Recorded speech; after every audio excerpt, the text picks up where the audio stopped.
મોઢેશ્વરી માત કી જય. તો બોલો, ભૂખ લાગી છે? અંબે માત કી. આજે આપણે સૌ સ્નેહ મિલન સ્વરૂપે ભેગા થયા છીએ અહીંયા. તો થોડી ઘણી આપણે પણ અમુક વાતો જાણવી જોઈએ. જેમ કે મારો એક પરિચય આપી દઉં તો મારું નામ હર્ષાબેન મનોજકુમાર મોડ. હું વિદ્યા ભારતીની સ્કૂલમાં નોકરી કરું છું અને આરએસએસ આપણે બધા જાણીએ છીએ રાષ્ટ્રીય સ્વયંસેવક સંઘ એની જે વિદ્યા ભારતી શિક્ષણ ક્ષેત્રે કામ કરે છે અને એમાં હું કામ કરું છું. એટલે સંઘ સાથે જોડાયેલી છું. સંઘમાં બહેનોનું પણ કામ થાય છે. રાષ્ટ્રીય સેવિકા સમિતિ, અત્યારે તમે જે દીકરીને જોઈ લાઠીરાવ કરતા, એ રાષ્ટ્રીય સેવિકા સમિતિના જે વર્ગો હોય છે એમાં શીખવવામાં આવે છે. કારણ કે આપણે બધા જાણીએ છીએ કે આજે દીકરીઓ સેફ નથી. એમને પોતાની સુરક્ષા જાતે કરવી પડશે અને જાતે સુરક્ષા કરવા માટે તમારે દીકરીઓને આવા બધા વર્ગો કરાવવા પડશે. જો તમે દીકરીઓને આવા બધા વર્ગો કરાવશો તો જ પોતાની સુરક્ષા જાતે કરી શકશે અને સમાજમાં પોતાનું નામ રોશન કરશે. હમણાં સંઘમાં એક વિષય ચાલી રહ્યો છે. આપણે બધા જાણીએ છીએ કે આરએસએસ ને 100 વર્ષ પૂરા થયા, એટલે શતક વર્ષ ચાલી રહ્યું છે. 100 વર્ષ પૂરા થયા. હમણાં ફિલ્મ પણ બની હતી શતક. જો કોઈ જોવા ગયું હોય તો આરએસએસ ઉપર એક ફિલ્મ પણ હમણાં બની હતી. એ જો સમય મળે તો તમે યુટ્યુબ ઉપરથી જોઈ શકશો.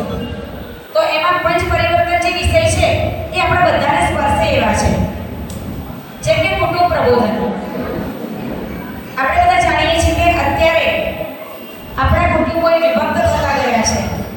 દીકરા વહુને માતા પિતાની જોડે રહેવું ગમતું નથી અને કદાચ કોઈ કારણસર એ લોકો બહાર રહેતા થયા છે, એટલે કે પરિવારથી જુદા થયા છે.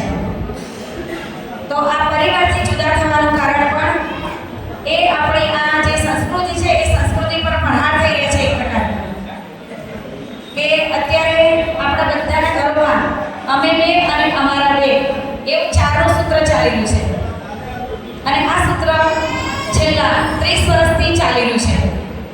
પહેલા તમે જોતા હશો કે દરેક માતા પિતાને 4-5 દીકરા દીકરીઓ હોય અને ભારે કુટુંબ હોય અને એમના મા બાપને ક્યારેય વૃદ્ધાશ્રમમાં ના જવું પડે. પરંતુ અત્યારના મા બાપને જેને 1 ને 2 બાળકો છે એમને ઘડપણમાં વૃદ્ધાશ્રમમાં જવાના વારા આવી રહ્યા છે.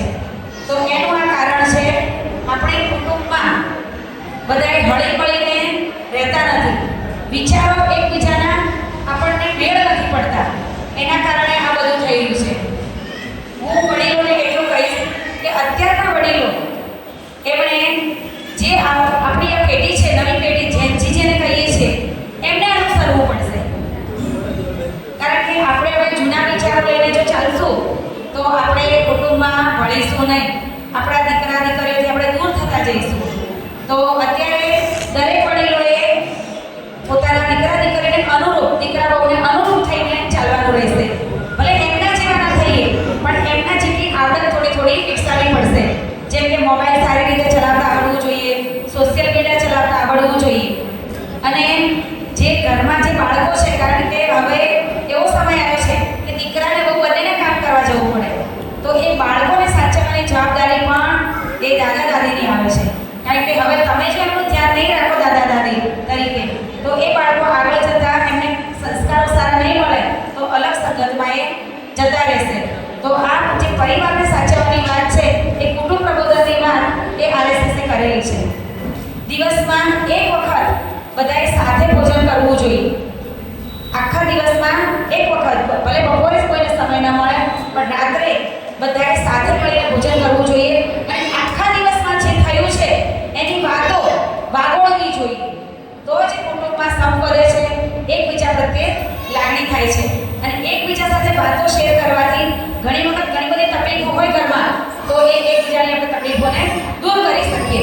કારણ કે અત્યારે બધા મોબાઈલમાં એટલા બધા વ્યસ્ત થઈ ગયા છે કે તમે જોજો કે ઘરમાં બધા 5 લોકો હશે પણ 5 જણા અલગ અલગ મોબાઈલ લઈને બેઠા હશે અને કોઈને ઘરમાં એકબીજા સાથે વાત કરવાનો પણ સમય નહીં હોય. તો આ બધું આપણા સમાજમાં, આપણા પરિવારમાં ના આવે એનું ધ્યાન રાખવાની પણ જવાબદારી વડીલોની છે. એટલે આ એક કુટુંબ પ્રબોધનનો વિષય એ પણ મને સારો લાગ્યો છે કે તો આજે હું તમારી સાથે વાત કરું. બીજો વિષય છે પર્યાવરણનો. પર્યાવરણની સુરક્ષા કરવી એ આપણી જવાબદારી છે. અત્યારે આપણે નાની નાની વસ્તુઓ માટે જબલાનો આગ્રહ રાખતા હોઈએ, દુકાનવાળા પાસેથી જબલું માંગતા હોઈએ, પરંતુ એ જબલાનું શું થાય છે છેવટે? એ નથી માટીની અંદર ખોવાતું અને એ જબલાનો ઢગ વધતો જાય છે, પ્લાસ્ટિકનો ઢગ વધતો જાય છે અને એના કારણે ખૂબ પ્રદૂષણ થાય છે. અને છેવટે ધરતી માતા છે એને પણ જેમ આપણને પૌષ્ટિક આહારની જરૂર પડે ને એમ ધરતી માતાને પણ પૌષ્ટિકની જરૂર પડે, પોષક તત્વોની જરૂર પડે. અને આ પ્લાસ્ટિકના કારણે એમના પોષક તત્વો દૂર થઈ જાય છે અને એ જે પર્યાવરણની અસર છે એ આપણા શરીર ઉપર પણ થાય છે. તો આપણે એક એવો સંકલ્પ કરી શકીએ કે આપણે ખરીદી કરવા જઈએ ત્યારે આપણા ઘરમાંથી કપડાની થેલી લઈને જઈએ.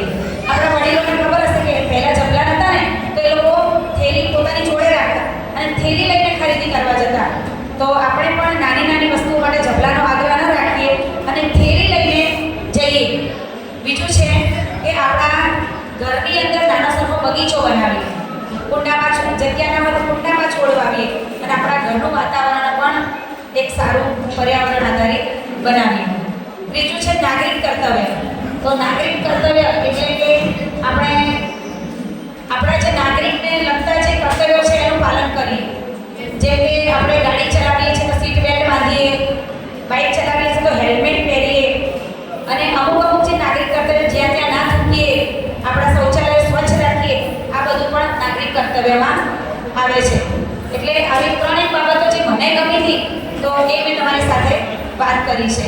તો અને આપણે બહેનો માટે હું ખાસ કહીશ કે બહેનો ઘરનું કામ તો તમે આખો દિવસ કરો જ છો, પરંતુ એની સાથે સાથે થોડા બહાર નીકળો, કોઈને કોઈ સંગઠન સાથે જોડાઓ. એવું નથી સ્વાધ્યાય